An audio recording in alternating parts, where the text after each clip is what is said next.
নমস্কার, তোমাদের প্রত্যেককে স্বাগত জানাই Geotech Bengal YouTube channel in partnership with exam Bangla publication. তোমাদের আপকামিং ডব্লিউবিপি এবং কেপি কনস্টেবল পরীক্ষাকে টার্গেট করে জিকের যে প্র্যাকটিস সেটের ক্লাস আসছে, আজকে তার 19 নম্বর সেট নিয়ে চলে এলাম। প্রত্যেকদিন সন্ধ্যে 7টায় বাছাই করা সেরা 30টি জিকে উইথ এক্সপ্লেনেশন সহযোগী তোমাদের পরীক্ষাকে টার্গেট করে সব থেকে কমনযোগ্য প্রশ্নগুলোই এই ক্লাসের মাধ্যমে সিলেবাস অনুযায়ী হুবহু করানো হচ্ছে। তো অবশ্যই প্রত্যেকে ক্লাসটা প্রথম থেকে শেষ অবধি ওয়াচ করবে। আর যারা আগের ক্লাসগুলো দেখোনি তারা প্লেলিস্টে চেক আউট করে সমস্ত ক্লাস দেখে সুন্দরভাবে নোট ডাউন করে খাতা একদম রেডি করে রাখবে, কারণ পরীক্ষা তোমাদের খুব শীঘ্রই হতে চলেছে। আর পরীক্ষা শীঘ্রই হতে চলেছেই মানে কি, তার আগে তোমাকে বারবার জিকে গুলো রিভিশন করতে হবে। আর রিভিশন না হলে কিন্তু তুমি কোনোদিনও কিন্তু অ্যান্সার করে আসতে পারবে না সঠিকভাবে। তো সঠিকভাবে অ্যান্সার করতে গেলে ওএমআর শিটে তোমাকে অবশ্যই বারবার রিভিশন করতে হবে আর ক্লাসগুলো ফলো করতে হবে। চলো আজকের ক্লাসটা আমরা শুরু করি। প্রথম প্রশ্ন কি রয়েছে দেখে নি। দেখো, প্রথম কোশ্চেন বলছে ভাইকম সত্যাগ্রহ কত সালে সংগঠিত হয়? 1920, 1924, 1928 নাকি 1932? চারটে অপশন রয়েছে, সঠিক উত্তরটা তোমাদের হবে অপশন বি। 1924 সালে ভাইকম সত্যাগ্রহ হয়েছিল এবং এটি হয়েছিল কোথায়? দক্ষিণ ভারতে। দক্ষিণ ভারতে কেরলে হয়েছিল ভাইকম সত্যাগ্রহ। যদি আমরা এক্সপ্লেনেশনটা খুব ভালোভাবে দেখি, দেখো দক্ষিণ ভারতে ভাইকমে অ্যাকচুয়ালি কেরলের মধ্যে নয়, দক্ষিণ ভারতের বিভিন্ন রাজ্য জুড়েই এটা হয়েছিল। বর্ণ হিন্দুদের একটি মন্দিরের নিকটবর্তী রাস্তা ছিল, সেই রাস্তা দিয়ে নিম্ন বর্ণের মানুষের চলাচল একেবারে নিষিদ্ধ ছিল। এর বিরুদ্ধে বিখ্যাত স্বাধীনতা সংগ্রামী আমরা দক্ষিণ ভারতের বলতে পারি শ্রী নারায়ণ গুরু। তিনি 1924 খ্রিস্টাব্দে নিম্ন বর্ণের মানুষের জন্য কি করে, খুলে দেওয়ার দাবিতে, কি খুলে দেওয়ার দাবিতে, রাস্তা খুলে দেওয়ার দাবিতে, অর্থাৎ এখানে যে রাস্তাটা দিয়ে বর্ণ হিন্দুরা যেত সেই রাস্তা খুলে দেওয়ার দাবিতে তীব্র আন্দোলন গড়ে ওঠে, যেটাই হচ্ছে ভাইকম সত্যাগ্রহ নামে পরিচিত। এবং দক্ষিণ ভারতে বিদ্যাসাগর নাম বলা হয়। আর একটা প্রশ্ন তোমাদের পরীক্ষাতে আসে, বিরসালিঙ্গম পান্তুলুকে, এই পয়েন্টটাও তোমরা মাথায় রাখার চেষ্টা করবে। চলো নেক্সট, পরবর্তী প্রশ্ন। দাইভাগ, দাইভাগ গ্রন্থের রচয়িতা কে? তো বিভিন্ন ঐতিহাসিক গ্রন্থ কার লেখা বা ওইখান থেকে আমরা কি জানতে পারি, এই টাইপের প্রশ্নগুলো দেখে আসবে তোমরা, ঠিক আছে? এই টাইপের প্রশ্নগুলো আসে, তো অবশ্যই মাস্ট তোমরা খুব ভালো করে দেখে রাখবে এই পোর্শনটা, বা আমি করিয়েও দেবো, এখানে চাপ নেই। তোমরা তার আগে এটার অ্যান্সার কমেন্টে আমাকে জানাও, দাইভাগ গ্রন্থের রচয়িতা কে? চারটে অপশন রয়েছে, সঠিক উত্তর হবে অপশন বি, জিমুত বাহন ইজ দা কারেক্ট অ্যান্সার। আমরা এরপরে বেশ কিছু বই দেখে নেব যেগুলো ঐতিহাসিক প্রাচীন গ্রন্থ বিভিন্ন ব্যক্তি রচনা করেছেন, যেরকম রাজতরঙ্গিনী অনেকবার পরীক্ষাতে তোমাদের এসছে, ডব্লিউবিপিএসআই, কনস্টেবল, কলকাতা পুলিশ, সমস্ত পরীক্ষাতে। কলাহনের লেখাটা। রামচরিত আর রামচরিত মানস, এমন কোনো পরীক্ষা নেই যে আসে না। রামচরিত সন্ধ্যাকর নন্দীর আর রামচরিত মানস হচ্ছে তুলসীদাসের, এই দুটো। এলাহাবাদ প্রশস্তি হরিসেনের, গীত গোবিন্দ জয়দেবের, মহাভাষ্য পতঞ্জলির, কাদম্বরী বানভট্টের, অষ্টাধ্যায়ী পাণিনি, চরক সংহিতা। তাহলে এতগুলো লিস্ট তুমি এখানে দেখতে পেলে, খুব ভালো করে লিখে নাও এবং বারবার আমার সাথে বলতে থাকো। নেক্সট চলো পরবর্তী কোশ্চেন। হাম্পি কি জন্য বিখ্যাত ছিল? এটি গোলকুন্ডার রাজধানী ছিল, এখানে মধ্যযুগের বৃহত্তম আস্তাবল ছিল, এটি ছিল ভারতীয় মহাকাব্যের ফার্সি অনুবাদ, নাকি এটি বিজয়নগরের রাজধানী ছিল? তো হাম্পি, যেটা বর্তমানে কর্ণাটক রাজ্যে অবস্থিত, সেটি ছিল বিজয়নগর সাম্রাজ্যের বিখ্যাত একটি কি রাজধানী। এবং এই হাম্পি নগর বা এই যে ব্যাপারটা, ক্যাপিটাল সিটিটা, এটা গড়ে উঠেছিল কোন নদীর উপর, এই নিয়েও কিন্তু প্রশ্ন আসে। আমি তোমাদের সমস্ত কিছু বলবো, চাপ নেওয়ার কোনো প্রয়োজন নেই। দেখে নাও, এখানে আমি সমস্ত বিষয় ইনক্লুড করে দিয়েছি অ্যাডিশনাল ইনফরমেশনে। খুব ভালো করে দেখো, 1336 খ্রিস্টাব্দে বিজয়নগর সাম্রাজ্য প্রতিষ্ঠিত হয়। কারা প্রতিষ্ঠিত করেছিল এটা অনেক সময় পড়ে, সঙ্গমরাজ বংশের দুই ভাই, কে? প্রথম হরিহর এবং প্রথম বুক্কা, এবং সংক্ষেপে তোমরা হরিহর বুক্কা পাবে অপশনসে। তারা প্রতিষ্ঠা করেছিল এই বিজয়নগর সাম্রাজ্য। এরপরে আমরা যেটা দেখবো সেটা হচ্ছে বিজয়নগর সাম্রাজ্যের ধ্বংসাবশেষ কে আবিষ্কার করে? এটা হচ্ছে ম্যাকেনজি, কলিন ম্যাকেনজির দ্বারা আলোকিত হয়, মানে সেটাকে বাইরে নিয়ে আসে। তিনি ইস্ট ইন্ডিয়া কোম্পানিতে কাজ করতেন। আর এই যে ঐতিহাসিক শহর হাম্পি, এটা অবস্থিত হচ্ছে তুঙ্গভদ্রা নদীর উপর। কোথায়? তুঙ্গভদ্রা নদীর উপর, এটাও তোমরা জেনে রাখো। এবং বর্তমানে হাম্পিকে ইউনেস্কো ওয়ার্ল্ড হেরিটেজ সাইটের তকমা দেওয়া হয়েছে, ঠিক আছে? ওয়ার্ল্ড হেরিটেজ সাইটে তকমা দেওয়া হয়েছে। চলো নেক্সট, পরবর্তী প্রশ্ন। মহাত্মা গান্ধীকে ওল্ড রাস্কেল বলে অভিহিত করেছেন নিম্নের কোন ব্যক্তি? প্রত্যেকে ভিভিআই করবে, খুব ইম্পর্টেন্ট প্রশ্ন, তোমাদের পরীক্ষাতে অনেকবার আসে। দেখো, তার আগে আমরা উত্তরের আগে দেখে নেবো বেশ কিছু ইনফরমেশন। প্রত্যেকে খাতা পেন নিয়ে বসো, চলো লেখা শুরু করো। মহাত্মা গান্ধী সম্পর্কে। মহাত্মা গান্ধী জন্মগ্রহণ করেন 1869 সালে, 1869। গুজরাটের পোরবন্দরে তিনি জন্মগ্রহণ করেন। মোহনদাস করমচাঁদ গান্ধী। তিনি আফ্রিকায় পড়তে যান 1893 সালে, এবং আফ্রিকায় যান 1893-তে, এবং ভারতে ফিরে আসেন আবার কবে? 1915-তে। এইগুলো পরীক্ষাতে আসে। 9 জানুয়ারি এনআরআই দিবস পালন করি আমরা। এনআরআই ডে, গান্ধীজি সেই যে ফিরে এসেছিল সেই দিনটাকে আমরা ডিমার্কেট করার জন্য। গান্ধীজি সম্পর্কে এই তথ্যগুলো।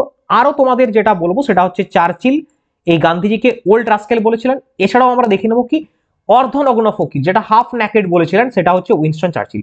এই দুটো বক্তব্য তিনি বা এই দুটি সম্বোধন করেছিলেন গান্ধীজিকে হেয় করে।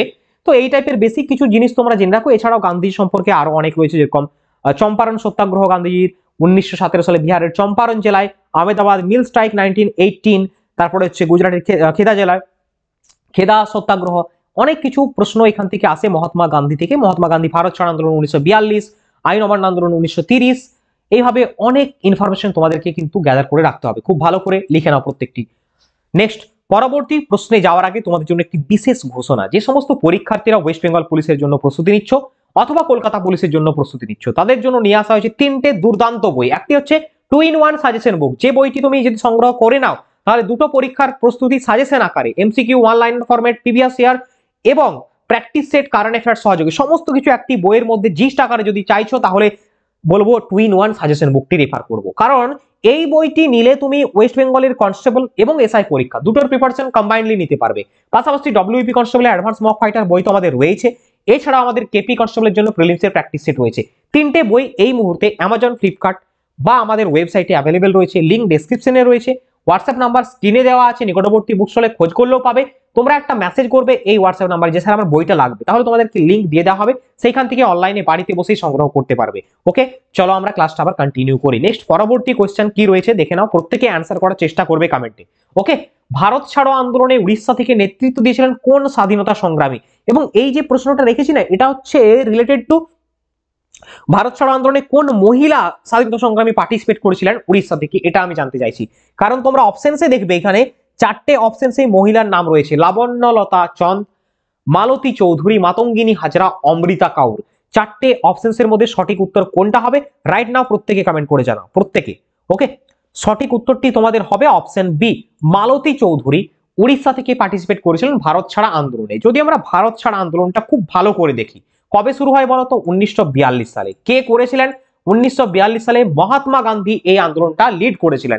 এবং মুম্বাইয়ের যে গ্রাউন্ড, যেখানে কংগ্রেসের একটা অধিবেশন হয়েছিল, সেইখান থেকে তিনি এই প্রথম ভারত ছাড়া আন্দোলনে ডাক দেয় এবং সেটা হচ্ছে 8ই আগস্ট ভারত ছাড়া আন্দোলনের দিন ঘোষণা হয়। ভারত ছাড়া আন্দোলনে গান্ধীজি ডু অর ডাই বা করেঙ্গে ইয়া মরেঙ্গে এই বক্তব্য বা এই যে উক্তি, এটা তিনি কিন্তু সেখান থেকে দিয়েছিলেন। এরপরে আমরা যেটা দেখবো সেটা হচ্ছে মহাত্মা গান্ধীর যে ভারত ছাড়ো আন্দোলন, তার সাথে যুক্ত বেশ কিছু নারী স্বাধীনতা সংগ্রামী আমাদের ভারতবর্ষে বিভিন্ন জায়গা থেকে নেতৃত্ব দিয়েছিলেন। ফর এক্সাম্পল তোমাকে আমি যেরকম উড়িষ্যা বললাম মালতী চৌধুরী, সেরকম আরো অনেক রয়েছে। শ্রীহট্ট থেকে সরলা দেবী, ঢাকা থেকে আশালতা সেন, উড়িষ্যা থেকে মালতী চৌধুরী, বাঁকুড়া থেকে শান্ত শিলা পালিত, তমলুক থেকে মাতঙ্গিনী হাজরা, দিনাজপুর থেকে লাবণ্য প্রভা দাশগুপ্ত। আমরা কম বেশি প্রত্যেকেই মাতঙ্গিনী হাজরাকে ওনাকে শুনেছি এবং তিনি কিন্তু শহীদ হয়েছিলেন। তমলুক থানার পাশে এক হাতে পতাকা এক হাতে শঙ্খ নিয়ে মাতঙ্গিনী হাজরা পুলিশের গুলি খেয়ে মাটিতে লুটিয়ে পড়েছিলেন এবং সেইখানে তিনি কিন্তু প্রাণ দিয়েছিলেন দেশের জন্য। স্বাধীনতা সংগ্রামের ইতিহাসে যিনি আজও অবিস্মরণীয় হয়ে রয়েছেন। তো এই যে বিষয়টা, এই বিষয়গুলো কিন্তু তোমাকে খুব ভালো করে জানতে হবে। নেতৃত্ব দানকারী নারী, তাদের লিস্টটা আমরা প্রত্যেকের দেখে নিলাম এবং ভালো করে তোমরা অবশ্যই নোট ডাউন করে নিয়েছো আশা করবো। নেক্সট পরবর্তী প্রশ্ন আমরা দেখবো, খোয়াই অঞ্চলে কোন জেলায় দেখা যায়? খোয়াই অঞ্চল কোন জেলায় দেখা যায়? ওয়েস্ট বেঙ্গলের যে মৃত্তিকা, সেই মৃত্তিকা সম্পর্কিত তোমাদের কোয়েশ্চেন্স আসে, তো এটা হচ্ছে সেইখান থেকেই প্রশ্ন। দেখো খোয়াই অঞ্চল বলছে, তো খোয়াই অঞ্চল বেসিক্যালি আমরা বীরভূম জেলায় দেখতে পাই। অপশন এ হবে সঠিক উত্তর। আমি মৃত্তিকা থেকে বেশ কিছু পয়েন্ট দিয়েছি, এখানে দেখে নাও। দেখো মালভূমি অঞ্চলের বেশিরভাগ মাটি কি বলতো? কাঁকর জাতীয় মাটি দেখা যায়, লাল রঙের, রেড সয়েল। সুন্দরবন অঞ্চলে মৃত্তিকা দেখা যায় লবণাক্ত। সমভূমিতে কি দেখা যায়? পলি মাটি দেখা যায়, গাঙ্গেয় সমভূমি। নতুন পলি মাটিটিকে আমরা বাগড়ি অঞ্চলের মাটি বলি। এটা নতুন শুনছো তোমরা, নতুন পলি মাটিকে বাগড়ি বলছি আমরা। প্রাচীন পলি মাটিকে বরেন্দ্রভূমি বলছি, আর নদী তীরবর্তী নতুন পলি মাটিকে খাদার বলা হয়। আচ্ছা, দূরবর্তী অঞ্চলটাকে আমরা পলি মাটিকে কি বলছি? ভাঙ্গর বলছি। এটা তোমরা কম বেশি ভূগোলের ইন্ডিয়ান জিওগ্রাফিতে আমি অনেকবার প্রশ্ন করিয়েছি। দার্জিলিং এবং জলপাইগুড়ি জেলার পার্বত্য অঞ্চলে পর্জল মৃত্তিকা দেখা যায় এবং পর্জল মৃত্তিকা পার্বত্য অঞ্চল বা পাহাড়ি অঞ্চলে আমরা দেখতে পাই বেশিরভাগ। পাতা টাতা জমে সেখানে ডিকম্পোজ হয়ে করে হয়, তাই তো। চলো নেক্সট পরবর্তী আমরা কোশ্চেন্স দেখে নেব। পশ্চিমবঙ্গের পূর্ব দিকে নিম্নলিখিত কোন দেশটি অবস্থিত? পাকিস্তান, বাংলাদেশ, ভুটান নাকি শ্রীলঙ্কা? দেখো শ্রীলঙ্কা আমরা যদি বলি, সে তো আমাদের ভারতের দক্ষিণে অবস্থিত একদম শ্রীলঙ্কা, হ্যাঁ না, এরকম জায়গাটায় রয়েছে। আর এখানে আমাদের ভারতের দক্ষিণ দিকটা যদি বলে এরকম ভাবে রয়েছে, তাহলে শ্রীলঙ্কা হবে না। ভুটান রয়েছে, বাংলাদেশ রয়েছে, আর পাকিস্তান। পাকিস্তান তো ভারতবর্ষের একদম পশ্চিম দিকে রয়েছে, উত্তর পশ্চিম দিকে, সেটাও আমরা নেব না। তাহলে আমাদের অপশন দুটো রইল। আমাকে কি বলেছে? পশ্চিমবঙ্গের পূর্ব দিকে। তাহলে আমার সঠিক উত্তর আমি কাকে নেব? পূর্ব দিকে কে অবস্থিত রয়েছে? পূর্ব দিকে বলতে আমাদের ওয়েস্ট বেঙ্গলে যদি ম্যাপটা খুব ভালো করে দেখি, ডান দিকে এই দিকটা হবে, অর্থাৎ বাংলাদেশ রয়েছে নিকটবর্তী। Option B is the right answer. Option B হবে সঠিক উত্তর। ভুটান তো উত্তর দিকে রয়েছে, চাই না আমরা দেখে নেবো, অবশ্যই এক্সপ্লেনেশন তোমাদের দেওয়া রয়েছে, চাপ নেওয়ার কোনো প্রয়োজন নেই। দেখো পশ্চিমবঙ্গের 10টি জেলার সঙ্গে বাংলাদেশের আন্তর্জাতিক সীমানা রয়েছে। এই 10টি জেলা হলো কোচবিহার, জলপাইগুড়ি, দার্জিলিং, উত্তর দিনাজপুর, দক্ষিণ দিনাজপুর, মালদা, মুর্শিদাবাদ, নদিয়া, উত্তর ও দক্ষিণ 24 পরগনা। এরপরে তোমরা দেখে নাও আন্তর্জাতিক সীমানা 3টি দেশের সাথে রয়েছে। পূর্ব দিকে বাংলাদেশ, উত্তরে ভুটান, উত্তর পশ্চিমে রয়েছে নেপাল। এই 3টি দেশের সাথে আন্তর্জাতিক সীমানা। এইখানে আর একটা প্লাস পয়েন্ট তোমাদের বলে দেবো। ব্যাপারটা হচ্ছে এই, যখন তুমি ওয়েস্ট বেঙ্গল পুলিশের কনস্টেবল বা এসআই অথবা কলকাতা পুলিশের বিশেষ করে ইন্টারভিউতে যখন যাবে, অনেক সময় জিজ্ঞেস করেছে বিগত দিনে এই প্রশ্নটি যে পশ্চিমবঙ্গ রাজ্যের কয়টি জেলা বাংলাদেশের সাথে সীমানা শেয়ার করে। এইভাবে কিন্তু কোশ্চেন হয়, আমি এখানে দিয়ে দিয়েছি, প্রত্যেকে দেখে নাও 10টি। ওকে, চলো নেক্সট পরবর্তী কোশ্চেন। রাজস্থানের দক্ষিণ পূর্বে স্থানান্তর কৃষি কি নামে পরিচিত? তো বিভিন্ন অঞ্চলে ভারতবর্ষে স্থানান্তর বা শিফটিং যে কাল্টিভেশন, সেটা আমরা দেখতে পাই। তোমাকে এই প্রশ্নটা ঘুরিয়ে আর একটা ভাবে দিতে পারে, কিভাবে বলতো, যে নিম্নের কোন রাজ্যটিতে স্থানান্তর কৃষি বা শিফটিং কাল্টিভেশন দেখা যায় না? আমার উত্তরটি হবে ওয়েস্ট বেঙ্গলে দেখা যায় না, যদি সেইভাবে অপশনটা দিত। বাট আমাকে জানতে চেয়েছে কি স্থানান্তর কৃষি কি নামে পরিচিত, কোথায়? রাজস্থানে। রাজস্থানে কি নামে পরিচিত? সঠিক উত্তর হবে Ouattara. Option A is the right answer. এরপরে বিভিন্ন অঞ্চলে যে স্থানান্তর কৃষি, তার নামটা আমরা দেখে নেব, দেখে নাও খুব ভালো করে। যেরকম ঝুম উত্তর পূর্ব ভারতে, বিশেষ করে আসাম টাসাম এই সমস্ত জায়গাগুলোতে। দীপা বস্তার জেলা, বস্তার কোথায়? মধ্যপ্রদেশ। জারা এবং এরকা দক্ষিণের রাজ্যগুলোতে, তামিলনাড়ু, কর্ণাটক, কেরালা। পুদু, পুদু হচ্ছে অন্ধ্রপ্রদেশে। কামান, ভিঙ্গা এবং ধাবি উড়িষ্যাতে। কুমারী, কুমারী কোথায়? কেরালার পশ্চিম ঘাট পর্বতমালার পাহাড়ি অঞ্চলে। নেক্সট পরবর্তী কোশ্চেনে আমরা নজর রাখবো। নেক্সট পরবর্তী প্রশ্ন বলছে, দেখো শবরীমালা পাহাড় কোন রাজ্যে অবস্থিত? শবরীমালা পাহাড় কোন রাজ্যে অবস্থিত? সঠিক উত্তরটা হবে এটি হচ্ছে কেরলে অবস্থিত। এখান থেকে আর একটা জিনিস আছে, শবরীমালা টেম্পল, এটাও তাহলে কেরলে হয়ে যাবে। তো অপশন সি হলো সঠিক উত্তর। ওকে, আচ্ছা, আর এখানে অন্ধ্রপ্রদেশ রয়েছিল না? অন্ধ্রপ্রদেশের একটা পাহাড় রয়েছে বিখ্যাত, সেটা হচ্ছে কি বলতো, আরাকু ভ্যালি তো রয়েছে উপত্যকা, আর একটা নাল্লামাল পাহাড়, প্রত্যেকে লিখে না পারলে। চলো নেক্সট পরবর্তী কোশ্চেনে আমরা চোখ রাখবো। নিম্নের কোন নদীকে ডেল্টা ইন রিভার্স বলা হয়? ডেল্টা ইন রিভার্স বলা হয় মানে প্রচুর পরিমাণে ডেল্টা বা বদ্বীপ রয়েছে। তো যেটাকে আমরা বলি সেটা হচ্ছে ব্রহ্মপুত্র নদী ভারতবর্ষের। অপশন ডি হবে সঠিক উত্তর। দেখো এখানে ডিটেলসে আমি দিয়েছি, পৃথিবীর বৃহত্তম নদীদ্বীপ মাজুলি ব্রহ্মপুত্র নদীর উপর অবস্থিত। নর্মদা নদী ভারতের বৃহত্তম নদী, যা বদ্বীপ গঠন করে না। নর্মদা নদী, তাপ্তি নদী মধ্য ভারত থেকে উৎপন্ন হয়েছে, আরব সাগরে পড়েছে। এই দুটি নদী বদ্বীপ সৃষ্টি না করে মোহনা তৈরি, মানে বেসিক্যালি বলতে চাইছে কি, যে ভারতবর্ষের সব থেকে বেশি বদ্বীপ ডেল্টা গঠন করে ব্রহ্মপুত্র, গঙ্গাতেও ডেল্টা গঠন করে, আর ডেল্টা গঠন করে না নর্মদা নদী, সব থেকে বৃহত্তম ডেল্টা গঠন করে না এরকম একটা নদীর উদাহরণ। ওয়েস্টার্ন ফ্লোয়িং রিভার সব থেকে দীর্ঘতম নদী নর্মদা নদী। নেক্সট পরবর্তী কোশ্চেন, কোনটি এক কোষী জীব? ভিভিআই করবে প্রত্যেকে, বিগত বছরে পুলিশের পরীক্ষায় আসা প্রশ্ন। সঠিক উত্তরটা হয়ে যাবে option A, bacteria is the correct answer. এটি হচ্ছে এক কোষী। দেখো এক কোষী জীব মানে কি, শুধুমাত্র একটি মাত্র কোষ দ্বারাই গঠিত এবং একটি মাত্র কোষের মাধ্যমে কার্য সম্পন্ন করে, তাকে আমরা এক কোষী জীব বলি, এক কোষী জীব বলি, তাই তো? যেরকম উদাহরণ যদি তোমাকে দেওয়া হয়, দেখতে পাবে ব্যাকটেরিয়া, আর্কিয়া, অ্যামিবা, প্রোটোজোয়া, এক কোষী শৈবাল ইত্যাদি। নেক্সট পরবর্তী কোশ্চেন, ট্যাক্সোনমির জনক কাকে বলা হয়? ট্যাক্সোনমির জনক কাকে বলা হয়? প্রথমত ট্যাক্সোনমি মানে কি? ট্যাক্সোনমি মানে হচ্ছে শ্রেণী বিন্যাস। এই যে জীবের যে শ্রেণী বিভাগ, সেটাকে আমরা ট্যাক্সোনমির মাধ্যমে প্র্যাকটিস করে থাকি। তো এটার জনক হচ্ছে লিনিয়াস। অপশন এ হবে সঠিক উত্তর। অপশন এ হলো আমাদের সঠিক উত্তর। দেখে নাও ট্যাক্সোনমি মানে কি এখানে দিয়েছি। এটি জীবের শ্রেণী বিভাগ বা শ্রেণীবিন্যাসের অনুশীলন এবং বিজ্ঞান। ক্যারোলাস লিনিয়াসকে ট্যাক্সোনমির জনক বলা হয়। তিনিই প্রথম ব্যক্তি যিনি উদ্ভিদ ও প্রাণীর সংজ্ঞা ও নামকরণের জন্য একটি অভিন্ন ব্যবস্থা প্রণয়ন করেছিলেন। চার্লস ডারউইনকে আমরা কি বলি? চার্লস ডারউইনকে বলে থাকি আমরা বিবর্তনবাদের জনক বলে থাকি। আর অস্ট্রিয়ার জীববিজ্ঞানী গ্রেগর জোহান ম্যান্ডেলকে আমরা বলে থাকি কি, বংশগতিবিদ্যার জনক, কারণ তিনি প্রথম বংশগতিবিদ্যার কি করেছিলেন, সম্পর্কে গবেষণা করেছিলেন। বংশগতি এবং জিন সম্পর্কিত সাইন্টিফিক্যালি তিনি স্টাডি করেছিলেন। দ্যাটস ওয়াই আমরা গ্রেগর জোহান ম্যান্ডেলকে বংশগতিবিদ্যার জনক বলি। নেক্সট পরবর্তী জেনারেল সায়েন্সের কোশ্চেন, আইসোটোপ নেই এরূপ একটি মৌল কোনটি? আইসোটোপ নেই এরূপ একটি মৌল হচ্ছে সোডিয়াম। অপশন এ হবে সঠিক উত্তর। নেক্সট দেখো, সোডিয়ামের পরে এটাও হয়, এটার তোমাদের এটা বলছি এইউ, এর সংকেতটা আমি অনেকবার তোমাদের বলেছি। এটা এই মৌলের নামটা তোমরা আমাকে বলবে, ঠিক আছে? আইসোটোপ সম্পর্কে কিছু ফ্যাক্ট দেওয়া আছে, দেখো কোন মৌলের আইসোটোপ গুলোতে প্রোটনের সংখ্যা সমান থাকে কিন্তু নিউট্রনের সংখ্যা ভিন্ন হয়। আর কোন মৌলের নিউক্লিয়াসে অবস্থিত প্রোটন এবং নিউট্রনের সংখ্যাকে আমরা এর ভর সংখ্যা বলে থাকি। নেক্সট পরবর্তী কোশ্চেন, কোষ চক্রের কোন দশাতে ডিএনএ এর দ্বিকরণ ঘটে? ডিএনএ এর দ্বিতত্ত্বকরণ ঘটে থাকে এস ফেজে। Option C is the right answer. দেখো কোষ চক্রের সংশ্লেষণ বা সিনথেসিস ফেজ, যেটাকে আমরা এস ফেজ বলছি, ডিএনএ এর দ্বিতত্ত্বকরণ ঘটে। কোষ চক্রের ইন্টারফেজের সময় G1 এবং G2 পর্বের মধ্যে এস ফেজ ঘটে। এস ফেজে ডিএনএ প্রতিলিপ গঠন হয়। এই পর্যায়ে প্রতিটি কোষে ডিএনএ এর পরিমাণ দ্বিগুণ হয়ে যায়, ডাবলড হয়ে যায়। ইউক্যারিওটিক কোষ চক্র চারটি স্বতন্ত্র পর্যায় নিয়ে গঠিত, G1, S, G2 এবং M, এই চারটি ফেজ বলে থাকি আমরা। নেক্সট পরবর্তী প্রশ্ন, মার্বেল পাথরের রাসায়নিক উপাদান কোনটি? চারটে অপশনস রয়েছে, সঠিক উত্তরটি হয়ে যাবে option A, calcium carbonate is the right answer. দেখো মার্বেল পাথরের যে কেমিক্যাল ফর্মুলা CaCO3, এটা অনেক সময় পরীক্ষাতে আসে। এটি একটি অজৈব রাসায়নিক যৌগ।